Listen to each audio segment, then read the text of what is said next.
Om Swastiastu. Om Swastiastu. Hari ini luar biasa ya. Saya kalau sebelum-sebelumnya saya biasanya berperang dengan dengan berperang argumentasi dengan teman-teman di pemilu lain. Sekarang di hadapan saya, teman-teman sekalian yang menonton podcast kita hari ini, ada salah satu penyuluh yang sangat tampan rupawan. Tampan rupawan di Sultra, di Sulawesi Tenggara. Dari berapa jumlah umat hidup? Lumayan. 62.000. Dari 62.000 jiwa, mungkin hanya 2 orang yang tidak mengenal beliau. Ya. Hari ini saya sedang bersama Blijul. Ya. Kita biasa menyapa Blijul. Gimana kabarnya? Astungkare. Ya, sehat. Blijul ini Selalu sehat ya. sebagai informasi teman-teman, Blijul ini penyuluh di Kota Kendari. Ya, aktivitasnya ya, melawan buana terus. Ya. Nah, hari ini kita sedang berada di gedung Parisade, Gedung Bisma. Gedung Bisma.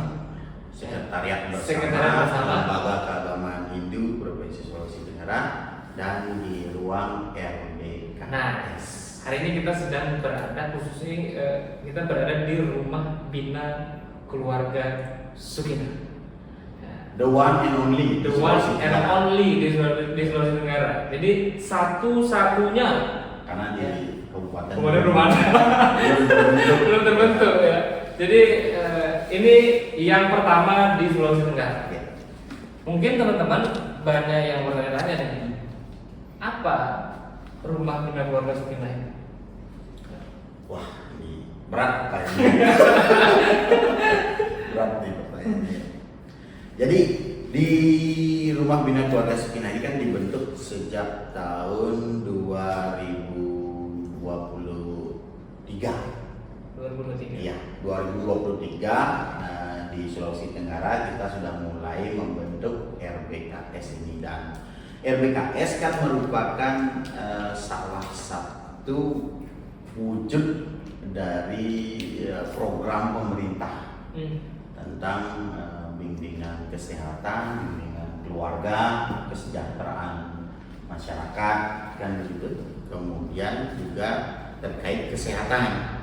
Jadi di Kementerian Agama ada MOU dengan Kementerian Kesehatan terkait penanggulangan atau pencegahan stunting. Pencegahan stunting, kemudian terkait juga perlindungan anak, perempuan juga dengan Kementerian PPA ya. Kemudian dari MOU itu tahun 2021 kalau nggak salah MOU-nya. Kemudian ditindaklanjuti di tahun 2022 dengan MOU kembali antara Direktorat Jenderal dari Kementerian Kesehatan yang membidangi dengan Dirjen Bimas Hindu. Lalu dari MOU itu maka tindak lanjut dari Kementerian Agama terutama Dirjen Bimas Hindu, kita membuat sebuah wadah di mana dalam wadah itu dilaksanakan bimbingan dan konseling keluarga. Dibentuklah RBKS. Kalau di Muslim, dia karena sudah memiliki KUA, kantor urusan agama yang mengurusi terkait pernikahan, bimbingan, konseling, mereka sudah bisa langsung menggunakan KUA sebagai wadah, sehingga pelaporan kerjasama secara instansinya dia berkelanjutan. Dia terarah, sudah ada wadahnya. Jadi yang mendaftar pernikahan mereka kan di KUA, yang menerbitkan buku nikah kan di KUA, yang melakukan pembinaan juga di KUA-nya, dan melakukan khusus calon pengantin di KUA, dikumpulkan dalam kurun waktu 1 bulan sekian orang calon pengantin, karena kan 3 bulan sebelum mereka menikah kan mereka harus mendaftarkan diri melalui aplikasi SIMKA. Gitu. Kalau di Indo belum ada gitu.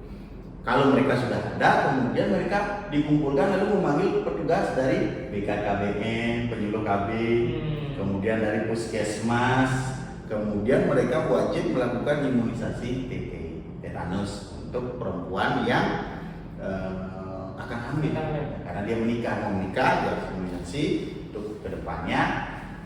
Yang diharapkan adalah 1000 hari perkembangan janin dan bayi itu ke depan dia terawat dengan baik sehingga tidak ada lagi bayi-bayi atau anak-anak kita yang mengalami stunting serta penyakit-penyakit yang lainnya. Arahnya kemana? Anak-anak ini sehat, segar dalam artian secara badannya normal, tumbuh kembangnya bagus, otaknya juga tumbuh kembangnya bagus, maka dia kan sehat jasmani rohani.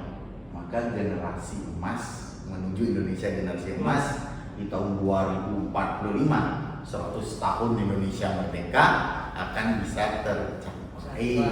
Itulah Dirjen Dimas Hindu untuk mau masuk ke dalam KUA dan penyatuan ide di Kementerian Agama melalui KUA semua agama yang diterbitkan dipelopori waktu itu oleh Gus Menteri saat beliau menjabat di tahun 2022-23 ya 24 kemarin. Digagasan revitalisasi KUA, mencoba menggunakan KUA sebagai wadah untuk semua agama. Serta setelah dikaji kan KUA itu kan memiliki aturan tersendiri, PMA tersendiri terkait struktur KUA itu, kata layanan apa saja yang dilaksanakan di KUA. Maka menjadi sebuah kebingungan. Islam itu kan tercatatnya di KUA semua, buku nikahnya juga diterbitkan KUA. Sedangkan agama Hindu, Kristen, Katolik dan Buddha dia tidak ada hubungannya dengan KUA. Di PMA juga tidak disebutkan seperti itu. Dan pencatatan nikah dan administrasi negaranya ada di catatan sipil. Mereka mendapatkan akte pernikahan sebagai legalitas negara terhadap pernikahan agama yang sudah berlangsung.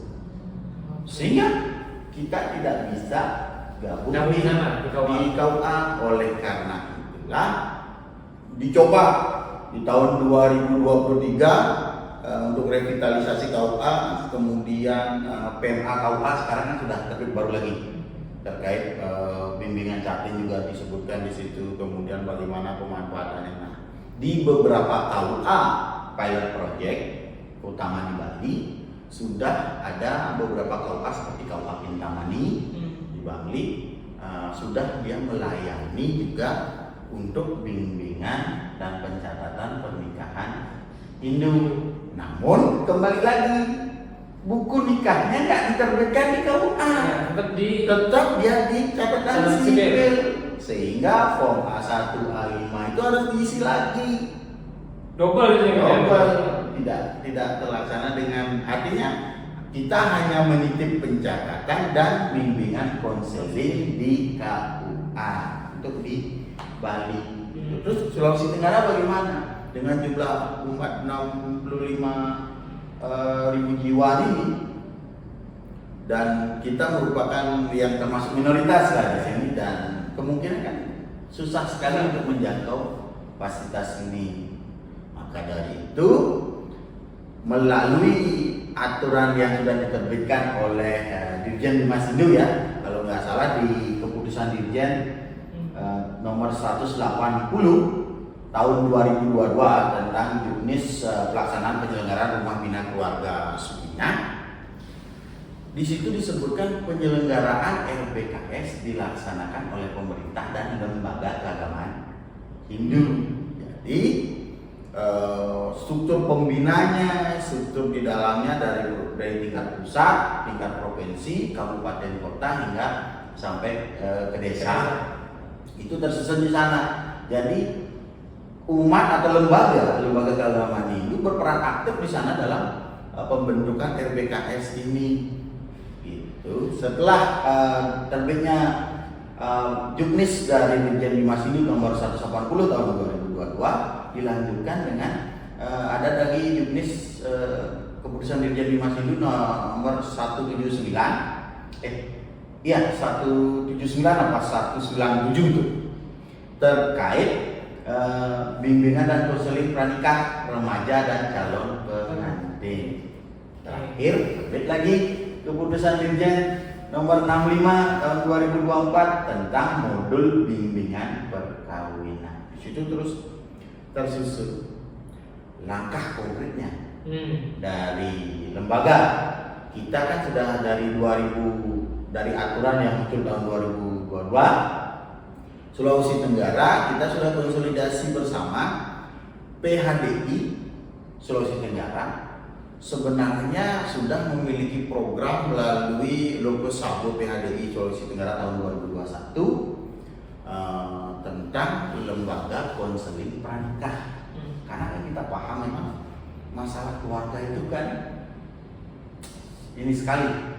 Semuanya berasal dari keluarga. Pendidikan pertama ada di keluarga, maka keluarga lah menjadi poin pokok dalam pembinaan ini. Gitu. PHDI Sulawesi Tenggara sudah juga membentuk lembaga konseling pranikah. Tapi ya begitu, karena modul tidak ada, kemudian jadi sampai 2023 itu sampai akhirnya di Pesamuan Madya PHDI Provinsi Sulawesi Tenggara bulan November tahun 2023 di Hotel Zara, salah satu keputusan yang dikeluarkan oleh Pesamuan Madya adalah tentang lembaga konseling pernikahan ini, serta yang diselaraskan dengan aturan bisnis RBKS yang sudah dikeluarkan oleh Dirjen Bimas. Maka konselornya seperti apa, layanannya seperti apa. Karena itulah kita mulai membentuk dan laksanakannya. Itu di RBKS itu.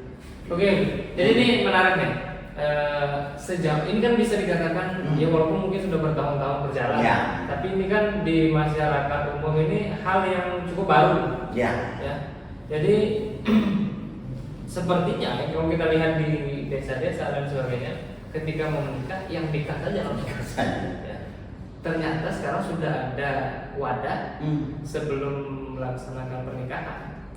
Wajib konseling. Nah, coba ini dulu, artinya sebagai pemahaman supaya masyarakat juga lebih sadar seberapa penting keberadaan RBKS ini untuk menjaga keharmonisan rumah tangga. Iya.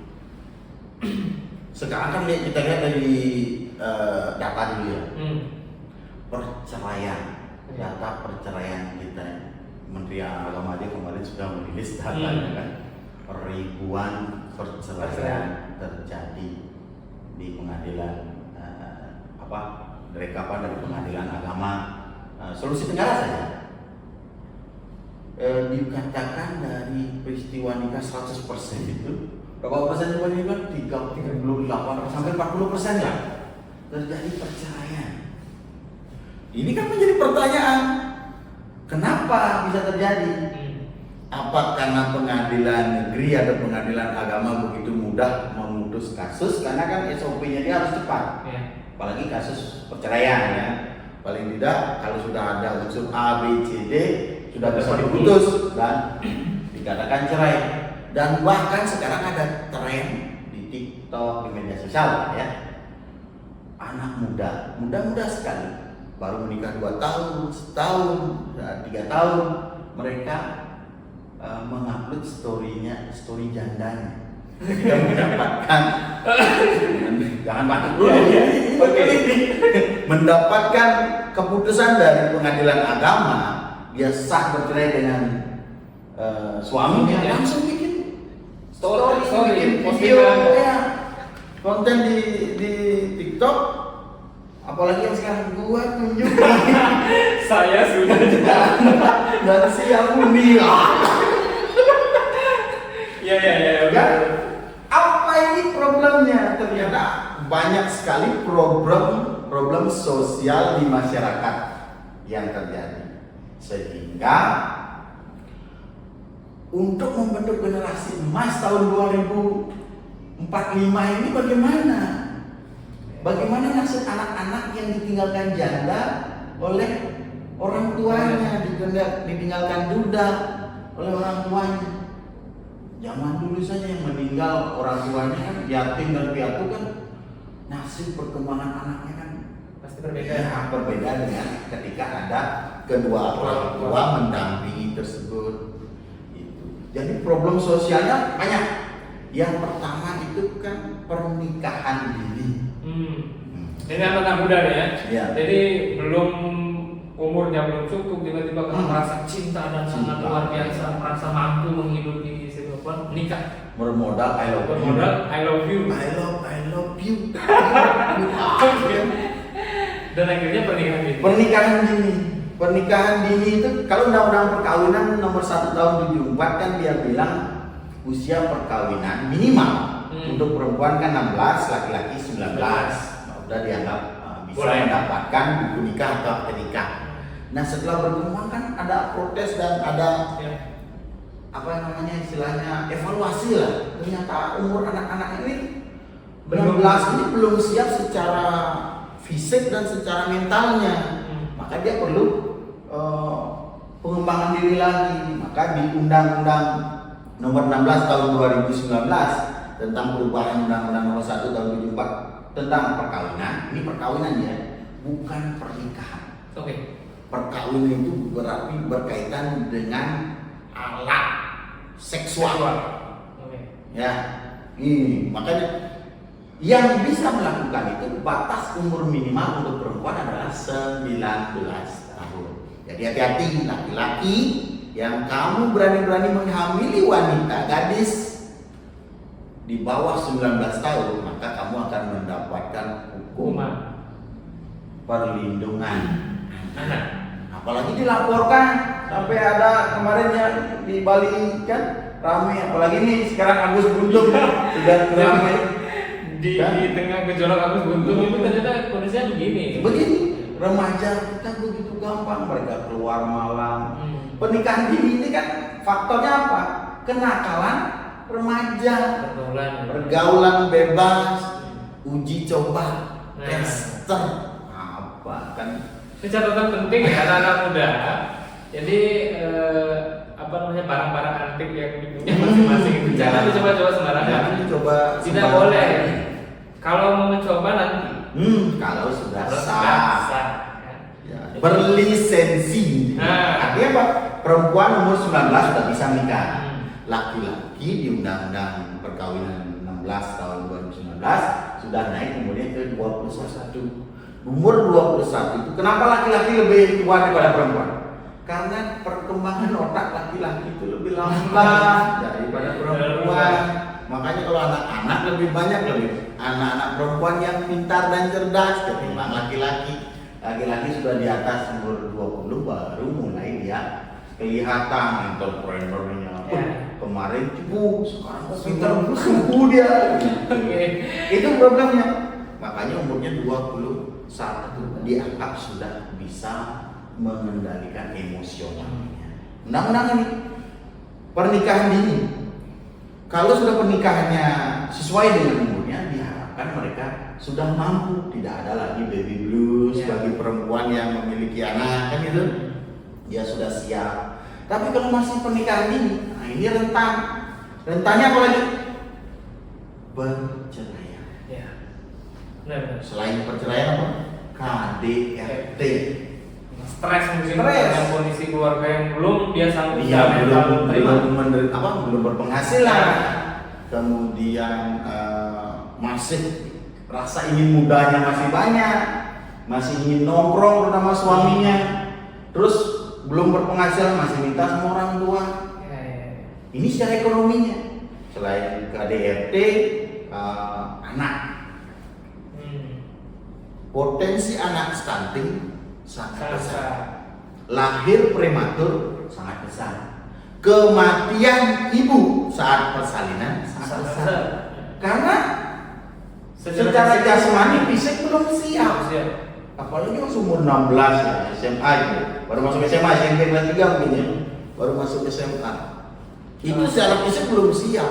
Sehingga banyak terjadi angka kematian ibu itu dan bayi itu Meningkat. besar dan meningkat. Dan coba kamu pikir, lihat wanita-wanita sekarang aja yang menikah di umur di bawah 19 tahun dengan ekonomi suami yang rendah. Bagaimana bentukan ibu-ibunya? Ya.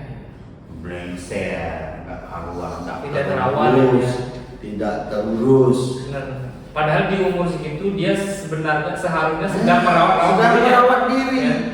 Ketika bedakan coba lihat ibu-ibu muda yang menikahnya mungkin setelah dia kuliah, Ya. dia lebih bisa merawat diri, melahirkan anak, tapi tetap Terlihat cantik.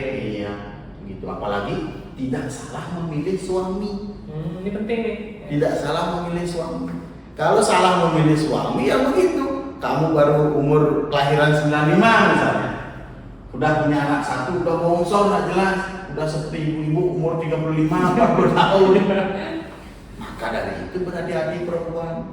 Sebelum umur kamu 19 tahun jangan mau diuji coba oleh pacar. Karena problemnya itu besar. Anak Dampaknya bisa itu jauh. stunting. Tadi itu KDRT, perceraian, apalagi kondisi di keluarga itu secara ekonomi tidak siap. Jadi problem keluarga inilah anaknya otomatis kan tidak terurus. Tidak terurus maka pendidikannya juga tidak bisa maksimal. Itulah yang melatar belakangi. Kebanyakan lagi seandainya dia tidak bekerja, keluarga ini bisa terjerat sekarang nih pinjaman online. Gimana? Benar-benar. Orang bunuh diri banyak gara-gara terjerat piutang. Benar. Jadi kalau kita lihat dampak dari Nikah dini, pergaulan bebas, pernikahan dini ini sangat-sangat luar biasa sebenarnya. Ya, jadi hancur lebur kalau ini tidak ditata. Iya. Ya, jadi inilah anak anak tidak terurus, bisa narkoba, Hmm. pergaulan bebas, trek-trekan di jalan, bisa ngelem narkoba itu ngerinya. Jadi sangat mengerikan ini ya. Jadi untuk teman-teman khususnya generasi muda ya, apalagi yang mulai baru beranjak Iya. dewasa. Ini catatan penting ini. Jadi berhati-hatilah dalam artian kita ini harus menjaga kehidupan kita tidak sekarang saja. Berlangsung kehidupan kita masih panjang. Urusan anak, urusan keluarga ini harus kita tetap. Iya. Ya. Sedemikian pentingnya ini urusan RBKS dan undang-undang pembinaan. Tetapi sekarang ini kan, kebetulan saya ini kan belum nikah. Iya belum nikah. Mana konseling ya. Sekalian yang konseling. Jadi Harus membawa calon. Mohon doanya kita segera melanjutkan itu lah ya. Dan ini beli, karena ini menjadi hal yang cukup awam. Bagaimana tahapan kita yang mau nikah dapat menerima pembinaan di RBKS? Iya RBKS. Oh iya. Ini penting juga ini. Nanti informasi terkait ini ada tenaga administrasi RBKS juga. Oke. Oh ini handal sekali. Mantap. Namanya Kadek Dana. Nah, ini Kadek Dana. Jadi jika mau konsultasi, hubungi Kadek Dana di nomor di bawah ini ya. Oke. Ada ya nomor HP-nya untuk kita diagendakan konseling. Jadi Pak Buya, Pak. Jadi gini tuh, RBKS itu kan ada 4 layanan ya, 4 layanan. Yang pertama bimbingan dan konseling remaja usia sekolah. Nah, kita biasanya nyebutnya brus. Nah, kita ngebrus biasanya ke sekolah-sekolah atau ke pasraman-pasraman. Kemudian ada bimbingan konseling calon pengantin. Calon pengantin itu adalah orang-orang yang sudah mau menikah. Kemudian yang keempat bimbingan konseling dan nikah. Orang-orang yang mau masuk ke Hindu, bukan masuk, kembali ke jalan lama, ke way of life-nya dia. Kemudian yang terakhir adalah bimbingan dan konseling keluarga bermasalah. Jadi setiap keluarga itu sebenarnya wajib lakukan konseling. Konseling itu seperti curhat dia. Dia curhat, menyampaikan problemnya, masalahnya. Kalau masalah keluarga itu tidak dicurhatkan, maka tidak akan ada solusi. tidak bisa sendiri menyelesaikan cara simpanan di peninggalan sing timpalnya di upen Iya. upen bebas gitu terus gitu malah pesu simpanan tidak bisa terkadang kita mengobati diri sendiri harus memerlukan bantuan orang lain tetapi pilih-pilihlah dalam mencari orang untuk diajak konseling jangan sembarangan kalau orang yang salah nanti airmu tersebar ke sana dan kemari kalau melakukan konseling ke orang yang benar maka akan aman. Nah, tahapannya ini kalau mau masuk konseling ada ininya. Yang pertama kalian mendaftar akan diregistrasi oleh staf administrasi di RBKS. Syaratnya mungkin ada di sini. Ya. Di sini ada fotokopi KTP kedua orang yang akan dikonseling, yang kedua kakaknya. Kemudian surat pernyataan surat permohonan konseling apa nih? Pranikah, remaja usia pernikahan, remaja usia sekolah. Kemudian permohonan konseling darbika. Kita juga nggak sembarangan konseling orang. Kalau orang itu tidak bermohon, gitu. Jangan sampai kita dibilang mau menghindukan orang atau sok mengurusi urusan keluarganya orang. Setelah itu ada juga surat pernyataan dari orang tua kalau pasangan catin nih calon pengantin atau win-win ini yang perkawinan surat pernyataan orang tua si perempuan dan si laki-laki itu sedang berdana bahwa memang diberikan izin anaknya untuk melakukan konseling. Nanti di dalam konseling terutama di Catin itu ada 7 SKS 14 SKS dari 7 mata kuliah gitu ya kalau kita kuliah ya ada 7 program yang akan diberikan baik itu terkait keluarga, ekonomi, bagaimana mengelola keuangan, psikologi keluarga, hak dan kewajiban adat. Ya, ini PR ini penting sekali karena anak muda sekarang banyak yang tidak tahu kewajiban adatnya. Habis nikah mereka biasa memiliki waktu 3 bulan atau 6 bulan atau bahkan 1 tahun untuk beristirahat berbulan madu. Setelah itu mereka wajib melapor ke klien adat atau klien Banjar untuk masuk menjadi bagian Banjar. Apa hak dan kewajiban Banjar? Ini justru perlu diberikan konseling kepada calon pengantinnya juga terkait moderasi beragama. Kemudian program-program masalah keluarga Hindu, terutama kan tentang Grihastha Asrama. Kan waktu tahu lah bagaimana Grihastha Asrama itu kan. Secara teori saya nggak tahu ya, tapi kalau prakteknya ini kayaknya masih ada. Jadi itu konselornya nanti akan ditetapkan oleh admin RBKS, terutama yang di Provinsi Sulawesi Tenggara. Siapa saja yang bisa konseling di RBKS Sultra? Kan itu sekarang pertanyaannya. Jawabannya adalah semua umat Hindu yang ada di Provinsi Sulawesi Tenggara maupun yang di luar. Kalau mau konseling di sini, boleh. Misalnya pas di sini nih, tugas di sini, dia mau menikah di Bali, tapi kan dia perlu melakukan konseling dulu. Dia mendaftar konseling di sini bisa.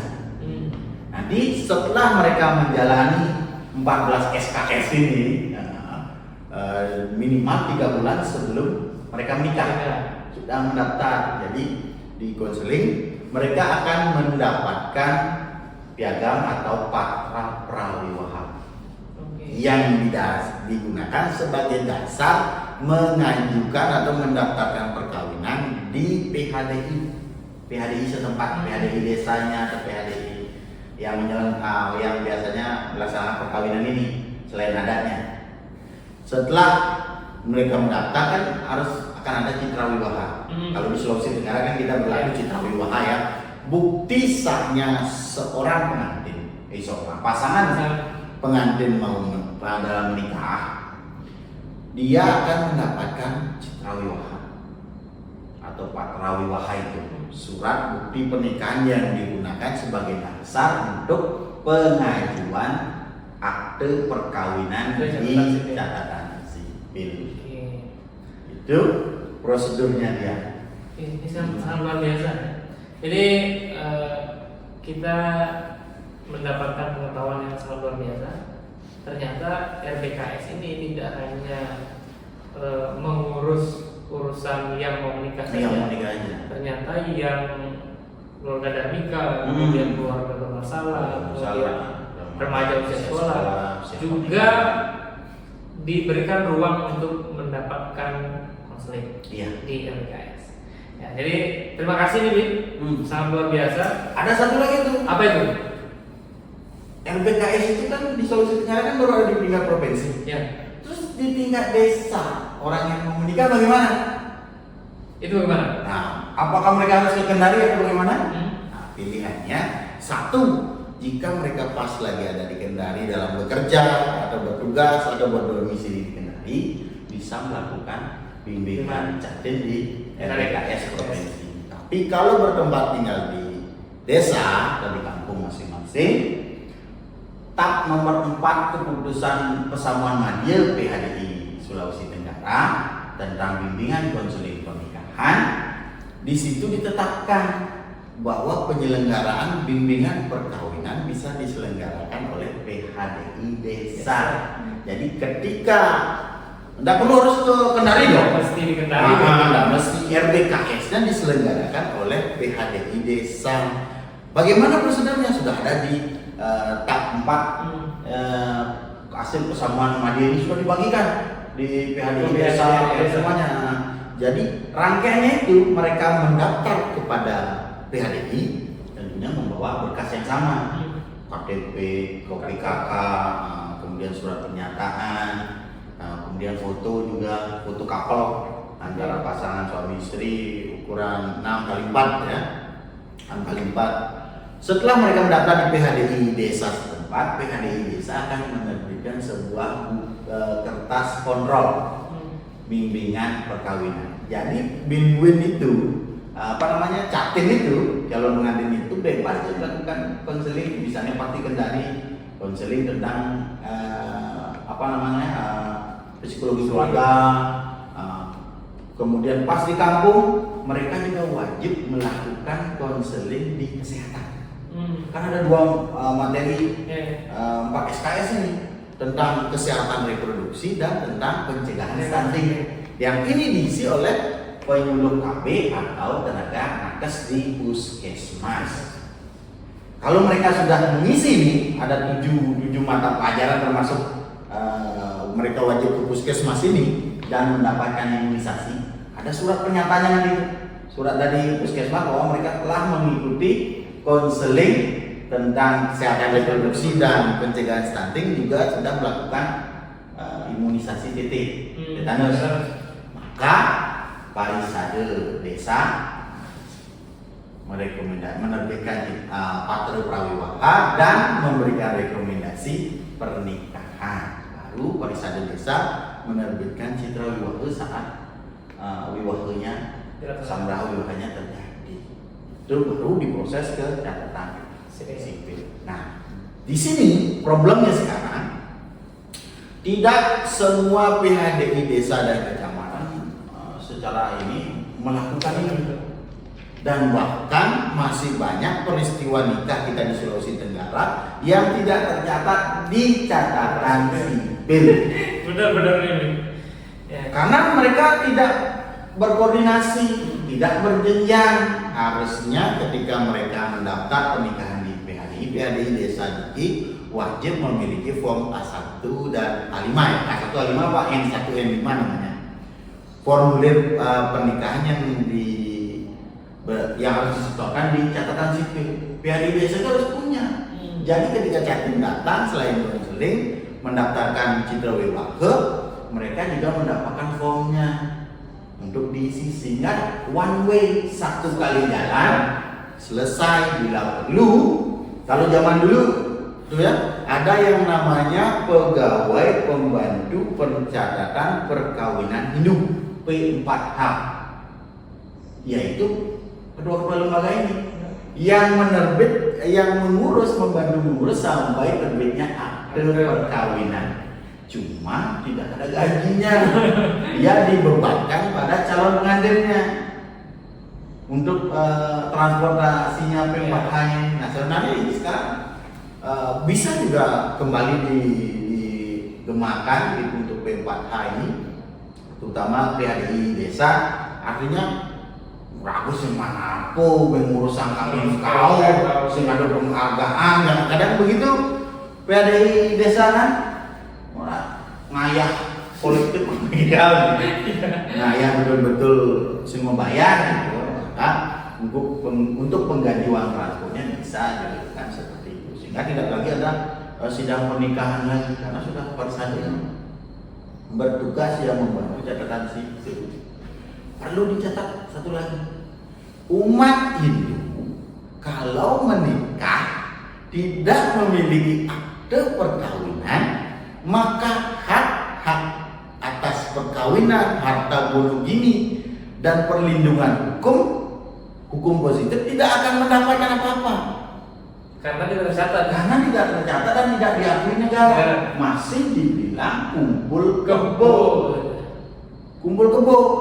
Karena walaupun sudah tercatat secara agama, tapi belum tercatat secara administrasi oleh negara. Jika sudah memiliki akte perkawinan, jika terjadi apa-apa dalam keluarga, baik itu KDRT atau perceraian, si pihak perempuan bisa menuntut anaknya, menuntut harta gono gini dan lain-lain. Itu yang perlu sekarang open minded. Nah, disadari oleh semua inilah ya. Utama perempuan Hindu kita. Baik, terima kasih Lik. Kita sudah ngobrol panjang lebar yang terkait dengan RPKS. Belum lebar, baru panjang. Nanti lebarnya kita lebarkan lagi ya.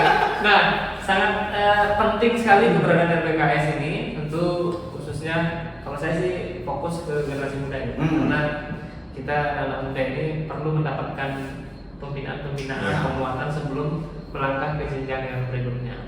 Jadi terima kasih, sudah sangat lengkap, sangat jelas disampaikan kepada generasi muda Hindu. Ingat ya, ketika ingin melanjutkan ke jenjang pernikahan harus melalui konseling supaya ke depan permasalahan-permasalahan yang ada di rumah tangga itu bisa kita minimalisir. Masalah itu kan pasti tetap ada.